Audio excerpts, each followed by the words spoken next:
என்னை இயக்கிக் கொண்டிருக்கும் இதே உறவுகளுக்கு வணக்கம். இந்த வீடியோவில் நாம் 2025க்கான குரூப் 4க்கான சிலபஸை மாற்றிருக்கிறாங்க. புது சிலபஸ் கொண்டு வந்துக்கிறாங்க. அது என்னங்கிறத நம்ம பார்க்க போகிறோம். வாங்க பார்க்கலாம். ஈஸியாக டக்குன்னு பார்த்துட்டு போயிடலாம். வாங்க என்னென்ன சேஞ்சஸ் பண்ணிக்கிறாங்கன்னு. பெருசாக சேஞ்சஸ் பண்ணலங்க. ஒரு இடத்துல சுமையை குறைக்கிற மாதிரி குறைச்சி இன்னொரு இடத்துல சுமையை ஏற்றிருக்காங்க. வாங்க பார்ப்போம் என்ன அப்படின்னு. ஃபஸ்ட்டு எடுத்துக்கிட்டிங்கன்னா ஜென்ரல் சயின்ஸை பொறுத்த வரைக்கும் எப்போதுமே ஒரு 7-8 கேள்வி தான் கேட்பாங்க. ஆனால் இப்போ சொல்லிட்டாங்க நாங்கள் ஒரு 5 கேள்வி தான்ப்பா கேட்போம் அப்படின்னு. 5 கேள்வினா எப்படிங்க? எதுலேருந்து வேணாலும் கேட்கலாம். பயாலஜிலேருந்து கேட்கலாம், கெமிஸ்ட்ரிலேருந்து கேட்கலாம், ஃபிசிக்ஸ்லேருந்து கேட்கலாம், எதுலேருந்து வேணாலும் கேட்கலாம். ஆனால் நம்ம எல்லாத்தையும் படித்து தான் ஆகணும். 5 கேள்வி கேட்பாங்க.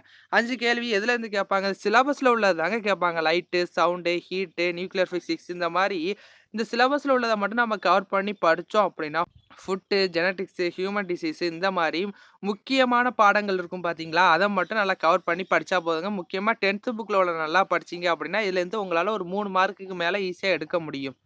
ஓகே. அடுத்து வாங்க. அடுத்து பார்த்தீங்கன்னா ஜியாகிரஃபி எப்போதுமே வந்து கம்மியான கேள்வி தாங்க கேட்பாங்க. எப்போவுமே ஒரு 6, 7 கேள்வி தான் கேட்பாங்க. ஆனால் இந்த முறை நல்லா தெளிவாக சொல்லிட்டாங்க. 5 கேள்வி தான்ப்பா கேட்போம் அப்படின்னு. அதுக்கேற்ற மாதிரி நீங்கள் படிச்சிட்டீங்கன்னா போதுங்க. ஜியாகிரஃபியை பொறுத்த வரைக்கும் 10th புக்கை நல்லா படிச்சிங்கன்னா போதுங்க. 10th புக்கில் உள்ள ஜியாகிரஃபி லெசன்ஸை நல்லா படிச்சிங்கன்னா உங்களால் இதில் இந்த 5 கேள்வியை அசால்ட்டாக அடிச்சுட்டு போயிடலாங்க. 10th ஓல்டு அண்ட் நியூ புக்கை படிச்சிங்க அப்படின்னா 5க்கு 4 கன்ஃபார்மாக அடிச்சிடலாங்க. அடுத்து பார்த்துக்கிட்டிங்கன்னா unit 3 history, culture of India and Indian national movement. இதில் இருந்து 10 கொஸ்டின் கேட்குறாங்களாங்க. 10 கொஸ்டின் கேட்குறாங்களா? ஈஸியாக தாங்க இருக்கும். ஐஎன்எம் இந்தியன் நேஷனல் மூவ்மெண்ட்டுங்கிறது ஒரு ஈஸியான சப்ஜெக்ட்டுங்க. படிக்க ஒரு இன்ட்ரெஸ்ட்டாக இருக்கும். இதில் நிறைய தலைவர்களை பற்றி படிப்போம். ஆட்டோபயோகிராஃபி நிறையா தெரிஞ்சுப்போம். நமக்கு ஒரு இன்ஸ்பைரிங்காக இருக்கும் அவங்களோட ஸ்டோரிலாம். அது நம்ம ஈஸியாக இதில் படிச்சிடலாங்க. அது மட்டும் இல்லாமல் தமிழில் பாரதியாரை காணுமே அப்படின்னு தெரிஞ்சிங்கன்னா பாரதியார் இங்கே வந்திருப்பாருங்க. பாரதியாரை பற்றி இங்கே கேட்டிருப்பாங்க. தந்தை பெரியார் இதெல்லாம் நமக்கு வந்து வஉசி இதெல்லாம் நமக்கு தமிழில் கூட சில விஷயங்கள் சில கேள்விகள் இதுலேருந்து கேட்க வாய்ப்பு இருக்குது. அதனால் தலைவர்களை பற்றி அழகாக இதில் நாம் படித்து தெரிஞ்சு வச்சுக்கலாங்க. இதுலேருந்து 10 கேள்வி கேட்குறாங்கும் போது கொஞ்சம் உங்களுக்கு இது ஈஸியாக தான் இருக்கும். ஏன்னா நீங்கள் தலைவர்களை பற்றி ஆல்ரெடி நிறையா படிச்சிருப்பீங்க. அதனால் இதுலேருந்து ஈஸியாக நீங்கள் மார்க் எடுக்கலாம். அடுத்து பார்த்துக்கிட்டிங்கன்னா இந்தியன் பாலிட்டி எப்போதுமே வந்து நிறைய கேள்விகள் கேட்பாங்க. 10, 15 கேள்வி அப்படின்னா கேட்டுக்கிறாங்க. ஒரு சமயம் 18 கேள்வி வரைக்கும் தான் கேட்டுக்கிறாங்க. அது மாதிரி இந்தியன் பாலிட்டி நீங்கள் படிக்கும்போது இந்தியன் பாலிட்டி இன்ட்ரெஸ்டிங்கான சப்ஜெக்ட் தான். இதில் என்னன்னா இந்த ஆக்ட் தான் கொஞ்சம் குழப்பம். அதை மட்டும் நல்லா தெளிவாக நாம வச்சு படிச்சிங்க அப்படின்னா இதுலேருந்து அழகாக நீங்கள் மார்க் எடுக்கலாங்க. இந்தியன் பாலிட்டி பொறுத்த வரைக்கும் 6th to 10th புக்கு. ஆனால் 11th 12th புக்கையும் நீங்கள் படிக்கணும். அது மட்டும் இல்லாமல் இந்தியன் பாலிட்டிக்குன்னு ஏதாவது ஒரு அகாடமியில் உள்ள புக்கை வாங்கி படித்தாலும் இல்லைனா இந்திய அரசியலமைப்பு கான்ஸ்டியூஷன் ஆஃப் இந்தியா புக்கை வாங்கி படித்தாலுமே நீங்கள் இந்த 15 மார்க்கை ஈஸியாக அடிச்சிடலாங்க. 15க்கு ஒரு 13 எடுத்தாவே நீங்கள் இந்தியன் பாலிட்டியில் நிறையா மார்க் எடுக்க வாய்ப்பு இருக்குது. இது ஒரு ஈஸியான சப்ஜெக்ட், இன்ட்ரெஸ்டிங்கான சப்ஜெக்ட். அதனால் இதில் வந்து நீங்கள் நிறையா மார்க் எடுக்கிறதுக்கு இந்தியன் பாலிட்டி வந்து 15 கொஸ்டின்ங்கிறது ஈஸியாக அடிச்சிடலாம் அப்படிங்கிறது தான் என்னோட கணிப்பு. அடுத்து பார்த்துக்கிட்டிங்கன்னா யூனிட் 5ல் என்ன இருக்குது அப்படின்னா Indian economy and development administration in Tamil Nadu 20 question இருக்குங்க. 20 கொஸ்டின் இருக்கு. இதை எப்படி நாம் எழுதுறது அப்படின்னு பார்த்தீங்கன்னா 20 கொஸ்டின் ரொம்ப ஈஸிங்க. இதில் 10 கொஸ்டின் இந்தியன் எக்கனாமிலேருந்து வரும்னு சொல்கிறாங்க. இந்தியன் எக்கனாமியை பொறுத்த வரைக்கும் எப்போதும் ஒரு 7-8 கொஸ்டின் கேட்பாங்க. இந்த முறை 10 கொஸ்டின் இந்தியன் எக்கனாமியில் கேட்குறாங்க அப்படின்னா 11th 12th உள்ள அந்த பாடத்தை மட்டும் ஒரு 12 பாடம் இருக்குன்னு நினைக்கிறாங்க.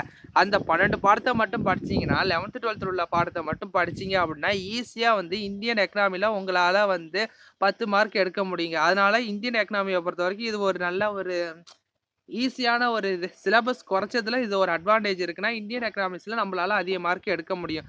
10th 11th 12th புக்கை மட்டும் படித்தே நம்மளால 10 கொஸ்டின் ஈஸியாக அடிக்க முடியும். ஏன்னா 11th 12th புக்கில் எல்லா எக்கனாமிக்ஸ் சம்மந்தமான எல்லாத்தையும் கொடுத்து வச்சுக்கிறாங்க. ஸோ அதனால நீங்கள் இதிலே வந்து 10க்கு ஒரு 8, 9க்கு மேலே எடுத்தாவே எக்கனாமிக்ஸில் நீங்கள் நல்ல மார்க் எடுத்ததா அர்த்தம். யூனிட் 6 ஏற்கனவே 8, 9 மெர்ஜ் பண்ணிட்டாங்கன்னு சொன்னோம் பார்த்தீங்களா? அந்த ஒரு மெர்ஜ் பண்ணது தாங்க யூனிட் 6. இங்கே யூனிட் 6ல் வந்து ஹிஸ்ட்ரி அண்ட் கல்ச்சர் தமிழ்நாடு கேட்டிருப்பாங்க. அதே மாதிரி மேலே வந்து ஐஎன்எம் இந்தியாவை பற்றி கேட்டிருப்பாங்க. இதாவது யூனிட் 3ல் ஐஎன்எம் இந்தியாவை பற்றி கேட்டிருப்பாங்க. இந்தியா கல்ச்சரை பற்றி. கீழே யூனிட் 6ல் வந்து தமிழ்நாடு கல்ச்சரை பற்றி கேட்டிருப்பாங்க. தமிழ்நாடு கல்ச்சர்னால் தமிழ் புக்கில் உள்ளது நிறையா விஷயங்கள் இதில் கவர் ஆகுங்க. அதாவது திருக்குறள் வந்து தமிழ் புத்தகத்தில் உள்ளது. தமிழ் நிறையா கவர் ஆகும். அதனால திருக்குறளுக்கு நிறையா ஒரு இம்பார்ட்டன்ட் கொடுத்து படிங்க. தமிழில் கவர் ஆகிறது தொட்டு தமிழ்லேயும் மார்க் எடுக்க வாய்ப்பு இருக்குது, ஜிஎஸ்லேயும் அதிக மார்க் எடுக்க வாய்ப்பு இருக்குது. இதில் வந்து 20 கேள்விகள் கேட்குறாங்க. அதனால இதை ஈஸியாக நம்ம விட்டுறக்கூடாதுங்க. History, culture, heritage and social politic movement of தமிழ்நாடுவை ஈஸியாக நம்ம விட்டுறக்கூடாதுங்க. தமிழ்நாட்டின் வளர்ச்சி நிர்வாகத்தை பற்றி, தமிழ்நாட்டுடைய சட்டத்திட்டங்கள் பற்றி, சமீபமாக நடந்த நிகழ்வுகள் இது எல்லாத்தையும் நம்ம ஈஸியாக படித்து வச்சுக்கணுங்க. ஓகே, அடுத்து பார்த்துக்கிட்டீங்க அப்படின்னா aptitude and mental ability. Aptitude and mental எபிலிட்டியை பொறுத்த வரைக்கும் ஆப்டிடியூடில் ஒரு 15 கொஸ்டினாங்க, ரீசனிங்கில் ஒரு 10 கொஸ்டினாங்க, மொத்தம் 25 கொஸ்டினை இப்படி மாற்றி கேட்போம் அப்படின்னு சொல்லிட்டாங்க. இந்த HCF, LCM, ratio and proportion, simple interest, compound interest, area and volume, time and work, இந்த மாதிரி சம்ஸ் எல்லாம் நாம் வந்து ஒரு அளவாக தெரிஞ்சுட்டா போதுங்க. எல்லாத்தையும் படிக்க வேண்டியன்னு இல்லை, மாடலை மட்டும் தெரிஞ்சுக்கிட்டு ஃபார்முலா அப்ளை பண்ணி நாம் ப்ராக்டிஸ் பண்ணி பார்த்தோம்னா நம்மளால் இதில் ஈஸியாக எடுக்க முடியும் மார்க்கு. அது மட்டும் இல்லாமல் இந்த ரீசனிங்கை நாம், அதாவது இந்த ரீசனிங் 10 மார்க்கு, நம்ம 10 கொஸ்டின் வர இந்த ரீசனிங் நாம் நல்லா படித்தோம்னா நம்மளால் சென்ட்ரல் போர்டு எக்ஸாம் எழுத முடியுங்க. எஸ்எஸ்சி, ரயில்வே இந்த மாதிரி எக்ஸாமுக்கும் நம்மளால் ரீசனிங் 10 கொஸ்டின் இருக்கும்போது இது நல்லா நம்ம அதிகமாக படிப்போம்.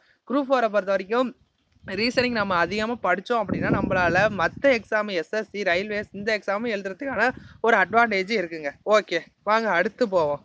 அடுத்து பார்த்தீங்கன்னா தமிழ் தகுதி தேர்வு சொல்லிக்கிறாங்க.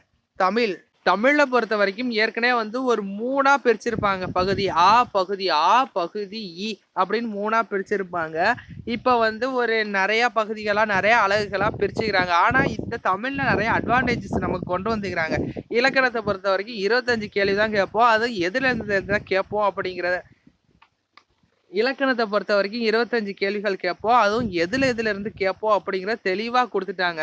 இதில் உள்ள ஒவ்வொரு வரியும் நாம் தனியாக எழுதி நோட்டு போட்டு தனியாக எழுதி வச்சு ப்ராக்டிஸ் பண்ணோம் அப்படின்னாவே நம்மளால் தமிழ் இலக்கணத்தில் நிறைய மார்க் எடுக்க முடியுங்க. ஏற்கனவே தமிழ் நாம் படித்ததாக தான் இருக்கும், அதனால் இது நமக்கு ஈஸியாக தான் இருக்கும். தமிழுக்குன்னு தனியாக ஒரு வீடியோ போட்டு அதில் தமிழை பற்றி தெளிவாக நான் உங்களுக்கு டீட்டெயில்ஸ் சொல்கிறேன். இப்போ இந்த வீடியோவில் தமிழில் உள்ள சிலபஸை மட்டும் பார்த்தீங்க என்னென்ன கேட்குறாங்க அப்படின்னு. அழகு 1ல் இலக்கணத்தை பற்றி கொடுத்துக்கிறாங்க. அழகு 2ல் சொல்லகராதி 15 கேள்விகள் கேட்பாங்களாம்.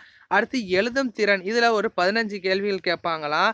அடுத்து அழகு 4 கலைச்சொற்கள். கலைச்சொற்கள் நீங்கள் நிறையா தெரிஞ்சு வச்சுப்பீங்க. அந்த புக் பின்னாடி இருக்கிறதுனா ஒரு நோட் போட்டு தனியாக எழுதி தனியாக வச்சுக்கிட்டீங்க அப்படின்னா உங்களால் அதை அப்பப்போ ஃப்ரீ டைமில் பிரட்டி பார்த்தீங்கன்னா உங்களால் இந்த தமிழ் மீனிங் ஈஸியாக உங்களால் புரிஞ்சுக்க முடியும். அடுத்து வாசித்தல் புரிந்து கொள்ளும் திறன், இதுலேருந்து 15 கேள்விகள் கேட்பாங்களா. இதில் என்ன ஒரு அட்வான்டேஜ்னா நமக்கு சொல்லிட்டாங்க, இதுலேருந்து நான் ஒரு 15 கேள்வி, இதுலேருந்து ஒரு 10 கேள்வி, இதுலேருந்து ஒரு 15 கேள்வி, இதுலேருந்து ஒரு 10 கேள்வி, இதுலேருந்து ஒரு 5 கேள்வி அப்படிங்கும்போது நமக்கு எது ஈஸியாக இருக்கோ, எது அதிகமாக படிக்கணுமோ அதெல்லாம் நம்ம அதிகமாக படித்து தெரிஞ்சு வச்சுக்கலாம். நம்ம கஷ்டமாக இருக்கிற இதுலேருந்து ஒரு 5 கேள்வி தான் கேட்குறாங்கன்னா அதை நம்ம ஈஸியாக கொஞ்சம் வந்து தெரியாத மாதிரி விட்டுறலாம். அப்படியே நம்ம அதுக்கு படிக்க தெரில அப்படின்னா விட்டுட்டு நமக்கு எது இம்பார்ட்டனோ அதை மட்டும் ஈஸியாக படிச்சுக்கலாங்க. இந்த முறை அது நல்ல ஒரு அட்வான்டேஜ் படுத்திக்கிறாங்க. அது மட்டும் இல்லாமல் யூனிட் 7 பார்த்தீங்க அப்படின்னா இலக்கியம், தமிழ் அறிஞர்கள், தமிழ் தொண்டு, ஏற்கனவே ஒரு தனி அழகாக கொடுத்துருப்பாங்க. இப்போ ரெண்டுத்தையும் இலக்கியத்தோட மெர்ஜ் பண்ணிட்டாங்க தமிழ் அறிஞர்களை. இதுலேருந்து ஒரு 15 கேள்விகள் கேட்பாங்க அப்படின்னு.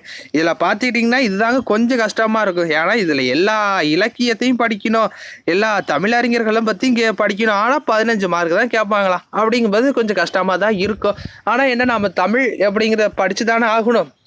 தமிழ் நிறைய மார்க் இருக்கும்போது தமிழ் நம்ம படித்து தான் ஆகும். அப்போ ஒன்றா படிச்சுட்டு வரும்போது நல்லா இதில் படிக்கணும். இலக்கணத்தை மட்டும் இம்பார்ட்டன்ட் கொடுத்து படிக்கணும். இலக்கியத்தை நாம் இம்பார்ட்டன்ட் கொடுத்து படிக்கிறது இந்த முறை குறைச்சிக்கலாம். இலக்கியத்துலேருந்து கேள்விகள் 10 கேள்விகள் 15 கேள்விகள் தான் கேட்குறாங்க. தமிழ் அறிஞர்களையும் தமிழ் தொண்டுகளையும் ஒன்றா சேர்த்ததுனால நமக்கு இலக்கியத்திலேருந்து கொஞ்சம் கேள்விகள் கேட்குறாங்க. இதனால நம்ம இலக்கணத்துக்கு மேலே உள்ள இலக்கணத்துக்கு இம்பார்ட்டன்ட் கொடுத்து படிக்கணுங்க. இலக்கணத்தை முதல்ல படிங்க, பிறகு இலக்கியத்தை படிச்சுக்கலாம். தமிழ் அறிஞர்களை பற்றி பிறகு தெரிஞ்சுக்கலாம். இலக்கணத்தை ஃபஸ்ட்டு நல்லா படிச்சிங்க. ஓகேவா?